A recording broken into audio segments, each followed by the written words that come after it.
레위기 23장 24절과 25절의 말씀을 중심으로 나팔절이라는 제목으로 은혜를 나누겠습니다. 하나님께서 절기를 주신 이유가 있죠.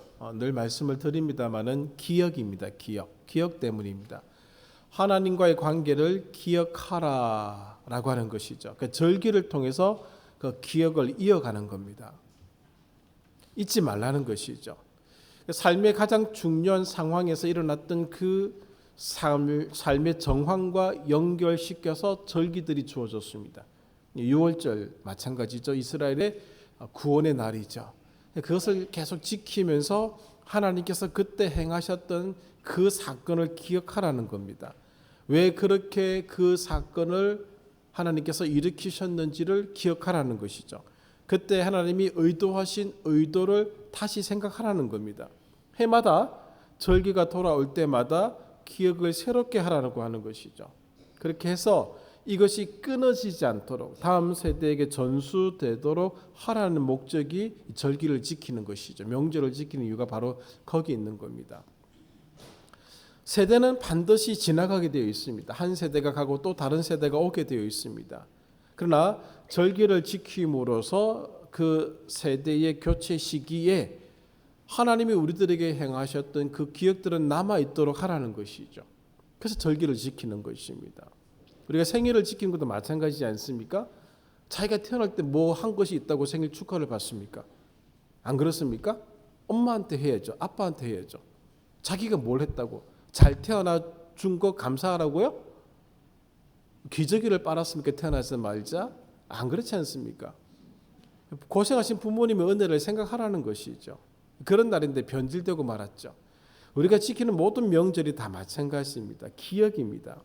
기억해서 하나님이 주신 그 은혜의 순간을 잊지 말라는 것이죠. 이틀 후면 설날이 됩니다. 우리가 지키는 명절 중에서 가장 큰 절기가 설날이라고 알고 있습니다. 이 새해라는 말의 유래에 대해서 찾아보니까 제가 깊이 찾아본 것은 아닙니다만은 새로운 날, 신선한 날, 낯설다라고 하는 데서 유래한 것이 아닌가라고 하는 견해가 지배적이다라고 그렇게 나와 있더라고요. 그 새해를 맞이할 때에 새로운 시간을 보내면서 마음과 몸을 조신하게 행동하고 조심한다는 의미를 담고 있다라고 그렇게 얘기하고 있습니다. 그래서 새해 복 많이 받으라고 얘기를 하지 않습니까? 그리고 새해 첫날에는 하지 않던 일들을 많이 하죠. 차례도 지내고 세배도 하고 덕담도 나누고 또 새로운 옷도 입고 또 국도 먹습니다. 그리고 다양한 놀이를 통해서 화합을 도모하기도 하는 그런 날로 삼고 있는 것이죠. 그러다가 성경을 보다가 이 성경 안에 새해와 연관된 날이 어느 날일까를 생각을 하게 되었습니다. 이스라엘 절기 중에서 새해를 나타내는 절기가 분명히 있을 것 같아서 찾아보니까 이 나팔절이 새해와 연관되어 있습니다. 물론 이스라엘의 새해는 4종류의 새해가 있다고 그렇게 알려져 있습니다. 우리가 알고 있는 것은 보통 2종류인데 하나는 니산월이라고 해서 그들의 달력으로 1월 달이 있습니다. 새로운 학기가 시작되고 새로운 회계 연도가 시작되는 니산월이 있습니다. 6월절이 있는 그 달이죠. 그때도 새해입니다. 그리고 우리가 알고 있는 이 나팔절도 새해로 지키고 있습니다. 우리식의 설날은 나팔절이 우리식의 설날이라고 생각하시면 되겠습니다. 성경에는 나팔절이라고 부르는 명칭은 없습니다. 보십시오. 오늘 본문 23장 24절에 보시면 이렇게 표현하고 있습니다. 이스라엘 자손에게 말하여 이르라 일곱째 달 곧 그 달 첫날에 너에게 쉬는 날이 될지니 이는 나팔을 불어 기념할 날이오. 나팔을 불어서 기념하는 날이기 때문에 나팔절이라고 부르는 겁니다. 민수기 29장 1절도 마찬가지입니다. 나팔을 불어서 기념하는 절기이기에 나팔절이라고 그렇게 소개하고 명칭을 삼았다라고 하는 것이죠. 나팔을 부르는 날이라고 생각을 하면 된다라고 하는 것이죠. 이 날에는 어떻게 해야 되는가 하면은 쉬는 날입니다. 안식하는 날입니다. 그냥 노는 날이 아니고 안식하는 날입니다. 그리고 성회로 모여야 됩니다. 거룩한 모임을 가져야 됩니다. 그래서 25절에 노동을 할 수가 없습니다. 화재, 제사를 드리는 방법 중에 하나의 방법, 불로 태워서 드리는 제사가 화제인데 그 화제로 하나님께 드리는 날이 이 나팔절이라고 이렇게 되어 있다라고 하는 것이죠. 이 날은 나팔을 부는 날인데 나팔도 두 종류의 나팔이 있습니다. 영화를 보시면은 고대 로마를 배경으로 나타난 영화들을 보시면 나팔을 불 때 긴 이렇게 은나팔들이 있지 않습니까? 그런 나팔이 하나 사용되고 있고 또 하나는 양각 나팔이라고 해서 이 순양의 뿔, 이렇게 굽어져 있는 뿔, 그것을 가지고 나팔을 불게 됩니다. 그 두 종류의 나팔이 있는데 이 나팔절에는 이 순양의 뿔로 된 나팔을 가지고 불게 되어 있습니다. 부는 방법도 세 가지가 있다라고 이렇게 알려져 있습니다. 어쨌든 그 순양의 나팔로 나팔을 부는데 왜 그렇게 부는가 하면 창세기 22장에 아브라함이 이삭을 드리는 장면이 나옵니다. 그때에 하나님께서 아브라함의 믿음을 인정해 주셨던 그 장면이죠. 그러니까 아브라함의 믿음과 순종을 상징하는 사건이 그때 일어났고 이삭 대신에 순양을 바치게 됩니다. 그래서 그 순양의 뿔을 가지고 나팔을 만들어서 부는 겁니다. 이 나팔을 불면서 아브라함의 믿음과 순종을 표현하고 있다는 것이죠. 송아지의 뿔로는 나팔을 불지 않습니다.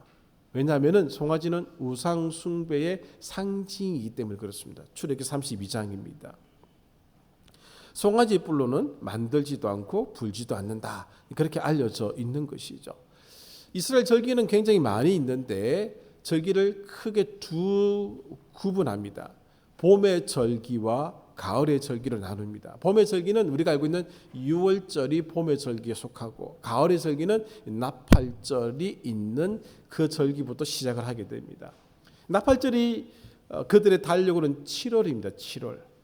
이 7월 안에 있는 절기 세 가지가 있습니다. 7월 1일이 나팔절, 7월 10일이 대속죄일, 7월 15일부터 7월 22일까지가 초막절 이렇게 지키게 되어 있습니다. 그래서 7월 달에 중요한 절기들이 다 모여져 있습니다. 거룩한 절기다, 거룩한 달이다라고 그렇게 부르기도 한다라고 알려져 있습니다. 왜 그들이 이 가을의 첫 번째 절기인 나팔절을 귀하게 생각하고 있는가라고 하면은 이 날을 그들은 어떻게 발음하고 있는가 하면 로시 하샤나라고 부른다고 합니다. 그 해의 머리라고 하는 것이죠. 7월 달이 유대 달력으로 머리가 되는 달이다라고 그렇게 부른다고 합니다. 사람의 생명의 원천인 머리가 온 장기를 주장하고 온 장기에 생명의 힘을 불어넣어 주듯이 그 해의 모든 생명의 힘이 이 로시 하샤나에 있다라고 하는 것이죠. 7월 달에 있다라고 하는 겁니다. 그래서 이 날을 굉장히 중요하게 생각을 하고 있습니다. 말씀드린 것처럼 종교의 달력에 따르면은 니산월 1월 달이 그들의 새해입니다. 그래서 새로운 학기, 새로운 회계 연도, 새롭게 시작되는 모든 것은 1월 달을 따라서 하지만은 우리 시고 설날은 7월 달에 지킨다라고 하는 것이죠. 우리가 그냥 간단하게 우리 식으로 신정 구정 그렇게 생각하시면 된다 생각하시면 되는 겁니다. 그렇게 해서 7월이 되면은 그들의 설날로 지켜서 아주 성대하게 그 시간을 보낸다라고 알려져 있는 것입니다. 나팔절을 유대인들이 신년 새해로 지키기 시작한 것은 아주 훗날입니다. 이 나팔절에 대한 절기는 모세 시대에 주어졌습니다만은 나팔절을 새해로 지키기 시작한 것은 주후 70년 이후입니다. 주후 70년에 어떤 일이 있었는가 하면은 예루살렘이 로마에 의해서 파괴된 날입니다. 예루살렘 성전이 파괴된 날이 주 70년이 일어났습니다. 성전 파괴의 날이 주 70년입니다. 그때부터 그들은 7월을 새해로 지키기 시작을 했었습니다. 1500년 이후부터 이 날을 새해로 지키기 시작했다라고 그렇게 보시면 되는 것입니다. 그리고 유대인들에게 나팔절이 중요하게 여겨졌던 가장 큰 이유는 어디에 있는가 하면은 하나님께서 천지를 창조하신 달이 언제냐? 아무도 모릅니다. 아무도 모르는데 그들이 어떻게 합의를 보았는가 하면 유대인들끼리 자기들의 합의 본 날이 7월 달입니다. 7월 달에 하나님이 천지를 창조하셨다라고 본 것이죠. 7월 1일부터.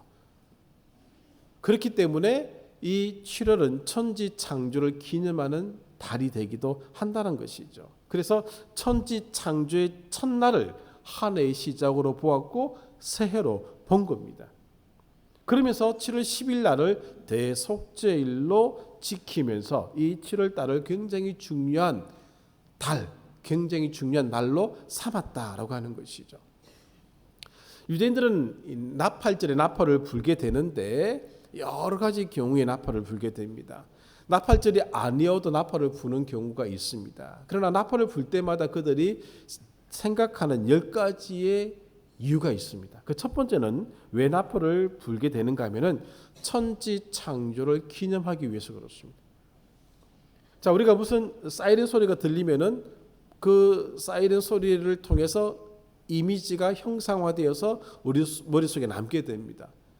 유대인들이 나팔을 불게 되면은 가장 먼저 떠오르는 것이 천지 창조를 생각을 하게 됩니다. 하나님께서 천지를 만드신 분이다라고 하는 걸 떠올리게 된다는 것이죠. 두 번째는 새해의 시작을 알리는데 새해 회개의 시작을 알리는 그런 용도로 나팔을 분다고 하는 것이죠. 자, 새해가 시작되었습니다. 회개하라는 겁니다. 회개하라는 겁니다. 새해가 되었으니까 떠났던 마음을 다시 하나님께로 돌이키라는 겁니다.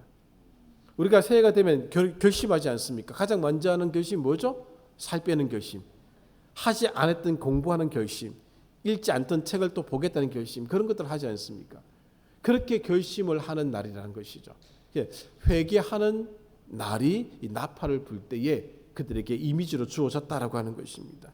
세 번째는 나팔을 불면은 이 양각 나팔을 불게 되면은 그 나팔을 사용해서 불게 될 때 아브라함의 믿음과 순종을 생각하라는 겁니다. 새롭게 시작되는 시간 안에서 믿음의 생활, 순종의 생활을 하라는 것이죠. 나팔 소리를 통해서 그것을 다시 떠올리라라고 하는 것이죠. 네 번째는 시내산에서 모세에게 말씀하셨던 그 하나님의 말씀을 기억하도록 하기 위해서 나팔을 붑니다. 하나님이 시내산에 임재하셨습니다. 그리고 모세를 통해서 말씀하셨습니다. 엄청난 사건입니다. 신의 현현입니다. 하나님이 인간에게 모습을 드러내신 것이죠. 그리고 하나님께서 인간에게 직접 말씀하신 날입니다. 그걸 눈에 보이도록 하신 날이 시내산에서의 사건입니다. 위대한 날입니다. 그 날을 생각하라는 겁니다. 하나님이 인간을 향하여 말씀하신 날을 생각하라는 것이죠. 그래서 이어서 다섯 번째 예언자의 말씀을 기억하라는 것이죠. 예언자의 말을 나팔 소리라고도 표현하고 있습니다. 하나님은 모세에게 말씀하셨습니다. 그리고 모세는 이스라엘 백성들에게 말씀하셨습니다. 하나님은 예언자들에게 그의 말씀을 주셨습니다. 그리고 예언자들은 그 말씀을 이스라엘 백성들에게 하나님의 백성들에게 전하는 사명을 가진 것이죠. 그래서 예언자들은 그 말씀을 해석 가감해서는 안 됩니다. 있는 그대로 전하는 겁니다. 불편한 것 불편한 대로, 거북한 것 거북한 대로 전하는 것이 예언자의 사명입니다. 중간에 바꾸면 안 됩니다. 그 예언자의 사명이 아닙니다. 그런 예언자가 한 천해시입니다. 거짓 선지자라고 표현하게 되는 것이죠. 예언자들은 있는 그대로 전하는 자들이 예언자입니다. 그래서 그 말씀들을 기억하라는 것이죠. 여섯 번째는 전쟁의 소리를 기억하기 위해서입니다. 전쟁에 출전할 때 나팔을 붑니다. 나팔을 불면서 하나님의 도움을 간절히 구하게 되는 것이죠. 일곱 번째는 이 나팔 소리를 듣게 되면 창조주 앞에서의 삶의 태도를 점검하게 됩니다. 하나님을 두렵고 떨리는 마음으로 대하라는 겁니다. 하나님을 두렵고 떨리는 마음으로 대하라는 것이죠. 하나님을 향한 경외심을 불러일으키는 것이죠. 뒤에서 말씀을 드리겠습니다마는 저도 그렇고 여러분들도 그러시고 하나님에 대한 두려움이 사실 없습니다. 없죠? 있습니까? 있으면 이렇게 우리가 못 삽니다. 거의 없어졌습니다. 여덟 번째는 심판의 날을 상기시키기 위해서 그렇습니다. 주님 오실 때 천사들의 호령과 나팔 소리 속에서 오실 것입니다. 심판의 날이 온다는 것을 알려주는 것이죠. 주님 오신 그날 한 번도 듣지 못했던 하늘에서 울리는 나팔 소리를 우리 모두가 다 듣게 될 것입니다. 아홉 번째는 이스라엘의 구원을 만방에 알리면서 흩어진 백성을 다시 모으는 것을 기억나게 하기 위해서 나팔을 불게 되어 있습니다. 다시 모으신다는 것이죠. 이스라엘 백성들이 아수르와 바벨로니아에 의해서 흩어졌습니다. 그들을 다시 모으신다는 그런 의미가 여기 담겨져 있다라고 하는 것이고, 열 번째는 죽은 자의 부활을 일깨우기 위해서 나팔을 불게 되어 있습니다. 주님이 다시 오신 날 나팔을 붑니다. 이것은 심판의 날이기도 하고 죽은 자를 다시 일으키시는 날이기도 하는 것이죠. 그때 나팔이 울려 퍼지게 될 것입니다. 자, 성경 안에 나팔절과 관계되어서 이 레위기 말씀 외에 구체적으로 사례가 있느냐라고 할 때 두 군데 사례가 있습니다. 같은 사건을 다르게 기록한 사건에서 나타나게 되는데 에스라 3장과 느헤미야 8장입니다. 느헤미야 8장을 제가 보겠습니다. 자, 느헤미야 8장 1절을 보시면 이렇게 기록되고 있습니다. 이스라엘 자손이 자기들의 성읍에 거주하였더니 일곱째 달에 이르러 모든 백성이 일제히 수문앞 광장에 모여 학사 에스라에게 여호와께서 이스라엘에게 명령하신 모세의 율법책을 가져오기를 청하매 일곱째 달 초하루에 제사장 에스라가 율법책을 가지고 회중 앞 곧 남자나 여자나 알아들을 만한 모든 사람 앞에 이르러 수문학 광장에서 새벽부터 정오까지 율법책을 쭉 낭독하게 됩니다. 7월 1일 나팔절에 이 일을 했다라고 알려주고 있습니다. 그리고 9장에 넘어가시면은 무엇과 연결되어 나타나게 되는가 하면은 백성들의 회개와 연관되어서 나타나는 장면을 그려주고 있습니다. 나팔절날 그들이 무엇을 했습니까? 회개하는 거죠. 마음을 새롭게 하는 일을 하는 겁니다. 다시 시내산에서 모세를 통해서 들려주셨던 그 율법의 책을 가져와서 읽고 또 낭독해주고 해석해주는 장면이 에스라 3장과 느헤미야 8장에 기록되어 있는 겁니다. 나팔절과 관련되어서 기록된 사례 중에 이것이 유일합니다. 하나님께서 이 나팔절의 이 역사를 보여주셨음을 보여주고 있는 것이죠. 새해가 시작되는 그때에 해야 될 일들이 무엇이냐라고 할 때 이스라엘 백성들의 머릿속에 새겨진 것이 바로 이겁니다. 하나님 앞에서 새로운 마음을 다짐하고 결심하는 그런 날로 그들이 이 날을 삼았다라고 하는 것이죠. 현재도 오늘날에도 나팔절을 그들은 지키고 있습니다. 지키면서 특별한 회개를 한다고 합니다. 그 특별한 인사말을 합니다. 덕담을 합니다. 이렇게 인사한다고 합니다. 좋은 해가 되기를 바랍니다. 우리가 똑같습니다. 그리고 달콤한 해가 되기를 원합니다. 라고 얘기한답니다. 우리는 달콤한 해가 되기를 원합니다는 식의 얘기를 하지 않는데 그들은 그렇게 얘기하면서 달콤한 것을 꿀에 찍어서 먹는다고 합니다. 달콤한 사과를 꿀에 찍어서 먹는다고 합니다. 또 하나의 인사말은 이것입니다. 심판의 책에 좋게 기록되기를 원합니다. 우리 복 받으십시오. 그렇게 얘기하지 않습니까? 이분들은 생명의 책에 좋게 기록되기를 원합니다. 라고 인사를 한다고 합니다. 왜 그렇게 하는가 하면 유대인의 전승에 따르면은 이 나팔절에 세 권의 책이 열린다고 합니다. 어떤 책이 열리는가 하면 악인을 위한 책이 열리고 의인을 위한 책이 열리고 악인도 아니고 의인도 아닌 사람들을 위한 책이 열린다고 알려져 있습니다. 악인의 책에 기록된 사람들은 어떻게 되는가 하면은 하나님께서 나타나셔서 한 사람 한 사람을 다 그들이 했던 행동들을 검토하신다는 거죠. 검토해가지고 이 사람은 악인이니까 악인의 책에 기록하게 만들고 이 사람은 의인이니까 의인의 책에 기록하게 만든다는 겁니다. 그러니까 악인의 책에 기록된 사람은 그에 죽습니다. 죽는다고 합니다. 의인의 책에 기록된 사람은 그 다음 해까지 살아남는다는 것이죠. 악인도 아니고 의인도 아닌 사람들은 어떻게 하는가 하면은 7월 1일이 나팔절입니다. 7월 10일이 대속절입니다. 7월 1일부터 10일까지 진짜 회개해야 된다는 것이죠. 진정한 회개를 통해서 악인의 책이 기록될 것인지 의인의 책이 기록될 것인지를 하나님이 판별하신다는 것이죠. 대속죄일 날 그것을 확인한다는 거죠. 그 확인의 기간을 한 열흘 정도 주신다는 겁니다. 그렇게 해서 악인의 책에 기록되게 혹은 의인의 책에 기록되게 하신다라고 알려져 있는 것이죠. 진실하게 회개를 할 것을 전제로 하고 있는 겁니다. 그래서 그들은 이렇게 새해 인사를 나눕니다. 멋진 한 해를 위해 생명책에 기록되기를 원합니다. 우리도 한번 그렇게 해볼까요? 멋진 한 해를 위해 생명책에 기록되기를 원합니다.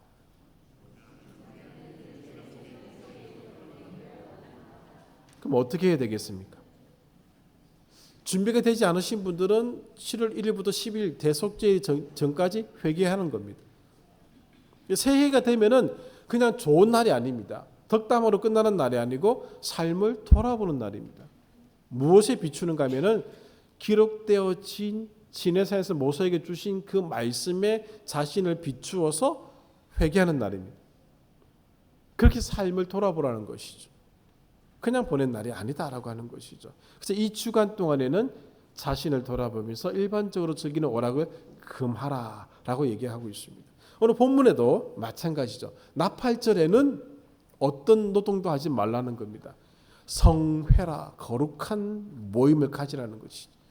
하나님 앞에 드려질 수 있는 그런 모습을 갖추라라고 얘기를 해주고 있는 것입니다. 보통은 참회의 기도문을 암송하면서 이 주간을 보낸다라고 알려져 있습니다. 자기 정화, 죄 사함에 집중한다는 것이죠. 오늘날 우리는 새해를 보내는 의미를 많이 그냥 그 민족적으로 다 많이 잊어버렸어요. 그 노는 날로 생각해버리고 말았습니다. 그런 날은 사실은 아니지 않겠습니까? 자, 여기 오늘 이 나팔절을 근거로 해서 우리는 우리의 새해를 어떻게 지키면 좋을까라고 하는 것을 몇 가지 정리해 보았습니다. 있는 내용 다시 반복하는 겁니다.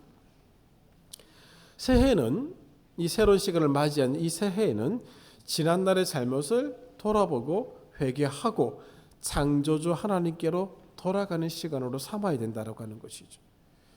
자, 우리가 이렇게 자유롭게 예배를 드릴 수 있고 인사를 나눌 수 있고 삶을 나눌 수 있는 것 자체가 이미 복입니다. 여러분 다 복 받으신 겁니다. 새로운 시간 앞에서 새로운 결심을 할 수가 있고 새로운 다짐을 할 수 있는 것도 이미 복입니다. 복의 개념을 바꾸셔야 됩니다. 다 복 받은 사람들입니다. 감사할 수 있어야 됩니다. 하나님이 새로운 시간을 주셨고 새로운 시간을 주셨다고 하는 것은 새로운 기회를 주신 것입니다. 한탄하고 불평하고 원망하고 그렇게 하라고 시간을 주신 것이 아닙니다. 다시 무언가를 할 수 있도록 힘을 주셨다라고 하는 것이죠. 그러므로 지난날의 삶을 돌아보셔야 됩니다. 다시 하나님께로 돌아가야 되는 것이죠. 삶의 초점이 주님이 되게 하는 것입니다. 세상에 빼앗겼던 마음이 다시 주님을 향하도록 하는 날이 바로 새해, 새로운 시간이다라고 하는 것이죠. 이 새해를 맞이해서 사는 이유, 목적, 방법들이 주님을 향하도록 했으면 좋겠습니다. 다시 한 번 더 결심을 해 주시기를 바랍니다. 삶의 양식은 크게 바뀌지 않을 것입니다만은 삶의 이유는 달라져야 되는 것이죠. 한 살 더 먹었기 때문에 우리가 살아가는 삶의 이유가 더 성숙해져야 되지 않겠습니까? 어제와 같을 수는 없지 않겠습니까? 그것을 생각하라는 것이죠. 두 번째는 아브라함의 순종을 기억하면서 순종의 한 해를 만들어갔으면 좋겠습니다. 나팔절 날 그들이 아브라함의 순종을 상징하는 순양의 뿔로 나팔을 붑니다. 아브라함 믿음이 자기의 믿음이 되기를 원하고 아브라함의 순종이 자기의 순종이 되기를 위해서 그 뿔로 나팔을 만들어 불었던 것이죠. 우상 숭배의 상징이 되었던 송아지의 뿔로는 나팔을 불지 않습니다. 그들도 알고 있는 것이죠. 비록 삶은 우상 숭배적 모습이 나타난다 할지라도 아브라함의 믿음과 아브라함의 순종이 자기의 모습이 되기를 원하는 것입니다. 저는 1월 달에 다 살펴드렸습니다. 순종의 삶이 굉장히 중요합니다. 순종의 힘을 경험하는 그런 한 해가 되어야 되지 않겠습니까? 하나님 앞에 순종하는 그 순종으로 말미암아 하나님이 주시는 위대한 역사를 우리가 한번 경험하고 맛보아야 되지 않겠습니까? 그것 없이 그냥 한 해가 훌딱 지나가는 것은 옳지 않은 것 같습니다. 세 번째는 예언의 말씀을 기억을 해야 한다는 것이죠. 이렇게 강론 시간에 전해지는 말씀들도 기억하십시오. 주일날 새벽에 밴드에 글을 올리고 있습니다. 그 말씀들도 기억하십시오. 요한계시록 1장 3절 이 예언의 말씀을 읽는 자와 듣는 자들과 그 가운데 기록한 것을 지키는 자들이 복이 있나니 때가 가까움이라. 이 말씀을 읽고 듣고 지키는 것 굉장히 중요한 것입니다. 복인 것이죠. 이 예언의 말씀들을 기억해야 됩니다. 우리가 성경을 배우는 이유가 무엇입니까? 이게 우리가 올해도 이사야서 또 성막에 관계된 소요리 문답, 믿음의 기초 등 다룹니다. 왜 그렇습니까? 그 코스를 발표하는 게 아닙니다. 우리 교회는 이런 거 한다는 거 알려주는 데 목적이 있는 게 아닙니다. 하나님 말씀을 조금씩 더 깊이 알아가게끔 하기 위해서 그렇습니다. 그리고 그 말씀이 나를 지배하게끔 하기 위해서 그렇습니다. 조금 솔직하게 얘기해 드릴까요? 이런 식의 말하면 또 안 되는데 여러분 사실 여러분이나 저나 성경 아는 거 정말 세 발에 핍니다. 너무 모른다는 겁니다. 너무 모르는데 너무 배우려고 하지 않습니다. 지금까지 알고 계신 것 모든 것은 너무 작게 알고 있는 겁니다. 성경 읽으시고 배우셔야 됩니다. 그리고 그 성경 말씀이 나를 움직이는 그 장면을 보셔야 됩니다. 그것 때문에 이 백투더 바이블도 하고 가르쳐 드리는 겁니다. 저도 같이 공부합니다. 이번에 성막을 준비하면서 읽은 책을 읽고 있는데 잘못 가르쳤던 것들이 있더라고요. 자수해야 됩니다. 가르칠 때. 저 부끄럽죠. 속된 말로 뽀록 났지 않습니까? 다시 가르쳐 드려야 되는 거죠. 그렇게 함으로써 하나님께 더 가까이 가는 겁니다. 하나님의 의도를 더 깊이 파악하는 겁니다. 우리가 이번에 그런 경험을 저는 했다고 보는데 지난번 새벽 기도회 때 읽었던 욥기서를 기억을 한번 해보십시오. 그 전에 밴드에 올라와 있는 욥기를 다시 읽어보시고 이번에 올려드렸던 것 같이 비교해서 한번 딱딱 넘겨보시기 바랍니다. 전혀 다른 얘기를 하고 있습니다. 더 깊이 있는 것을 볼 수 있습니다. 배워나가는 겁니다. 한번 알았다고 끝나는 게 아닙니다. 오늘 하나님의 말씀을 기억하고 읽고 배우는 것은 그 말씀을 살아내기 위해서 그렇습니다. 배우셔야 됩니다. 그렇지 않고는 알 수가 없습니다. 옛날에 배웠던 걸요, 옛날에 가르쳐 주신 분들의 것은 사실은 굉장히 부족합니다. 그 이후로 얼마나 많은 책들이 나왔고 그 얼마나 많은 가르침이 또 새롭게 진행되었는지 모르는 것이죠. 저도 끊임없이 책을 찾고 끊임없이 책을 읽고 있습니다. 그렇게 가르치지 않으면 제 스스로도 후퇴하고요. 오늘 제가 직무유기가 되기 때문에 공부할 수밖에 없는 것이죠. 그래서 이 책을 읽습니다. 그래서 공부를 하고 있는 겁니다. 오늘 우리 교회가 이렇게 한다라고 하는 걸 자랑하는 게 아닙니다. 여러분 옛날에 뭐 좀 하셨다고 하는 거 사실 뜯어보면요. 10,000가지 중에 하나라도 될까요? 아무것도 아닙니다. 그거. 제발 좀 배워보십시오. 성경 읽어보시고. 너무 안 합니다. 너무 안타깝습니다. 네 번째는 하나님을 경외하셔야 됩니다. 두렵고 떨리는 마음으로 주님을 섬겨야 됩니다. 정말 여러분 하나님 무섭습니까? 제가 볼 땐 안 무서워하시는 것 같습니다. 눈에 보이지 않으신다고 해서 여러분 함부로 할 수 있는 분이 아닙니다. 오늘 시편도 요새 새벽에 시편 하고 있는데 오늘 13편을 읽었습니다. 교동문도 13편이더라고요. 시편, 10편, 11편, 12편, 13편이 거의 비슷한 내용으로 구성되고 있습니다.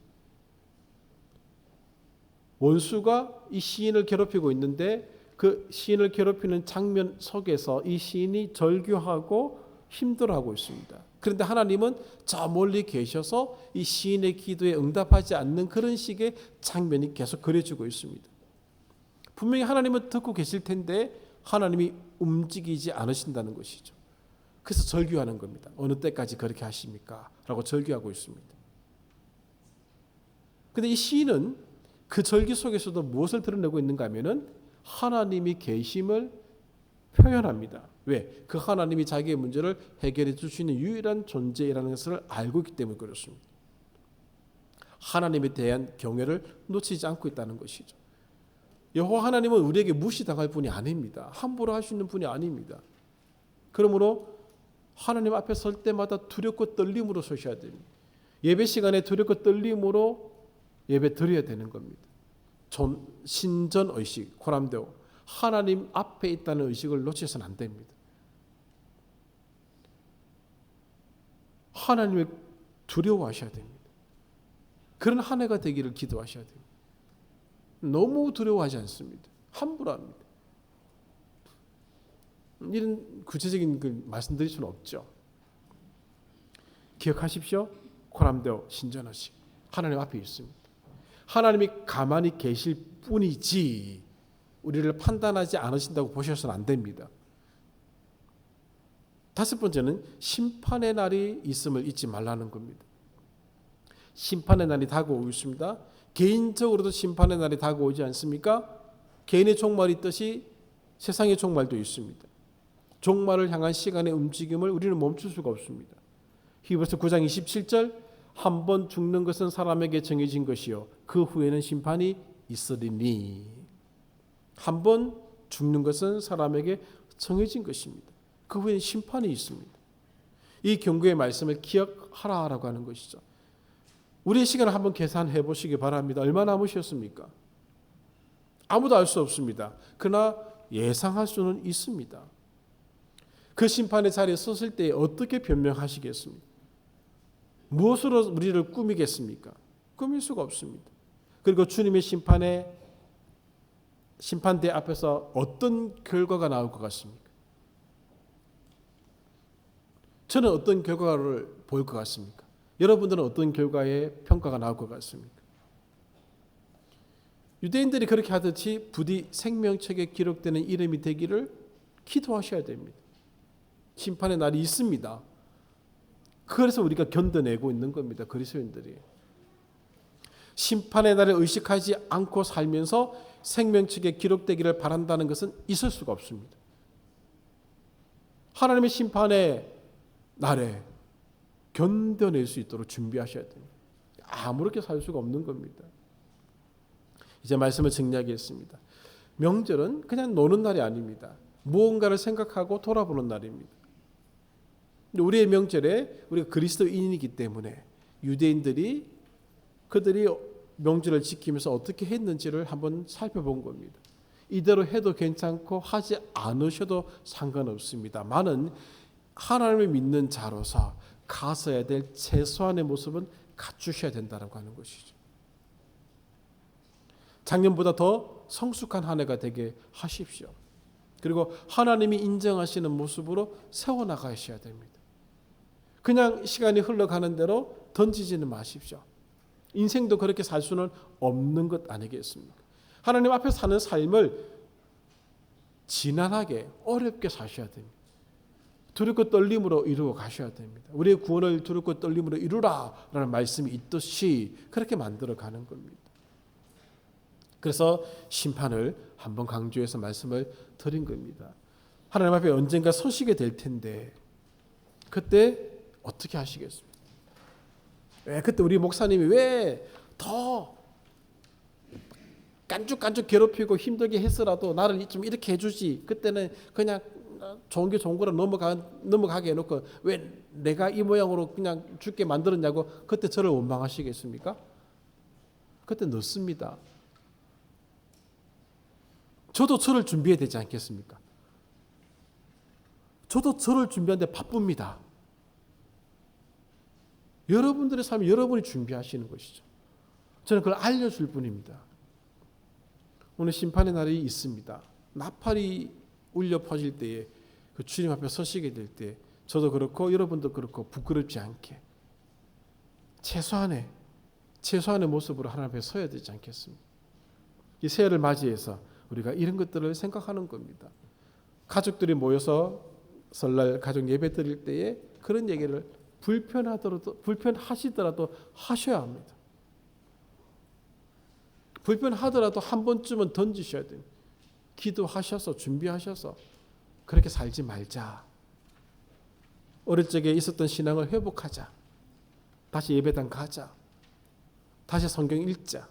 다시 기도하자라고 말씀하셔야 됩니다. 거절당하시더라도 하셔야 됩니다. 그렇게 해서 준비하셔야 되지 않겠습니까? 그냥 편안하게 넘어가지 않으셨으면 좋겠습니다. 그래서 오는 설날은 좀 불편한 설날이 되십시오. 불편한 기도도 하시고 불편한 말도 하셔서 준비된 그런 모습으로 생명책에 기록되는 여러분들의 삶이 되기를 간절히 소망합니다. 기도하겠습니다. 하나님 감사합니다.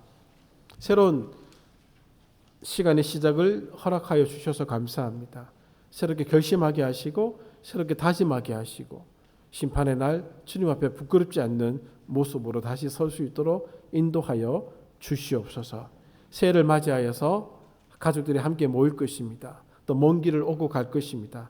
안전하게 이동하도록 지켜주시고 함께 모여 기도하게 하시고 가족의 기쁨을 나누게 하시고 행복을 나누게 하여 주시며 기도함으로써 또 서로 사랑함으로써 우리의 이 사랑이 하나님이 허락하신 은혜임을 경험하고 맛보는 그런 설날이 되게 하여 주시옵소서. 예수님의 이름으로 기도합니다. 아멘.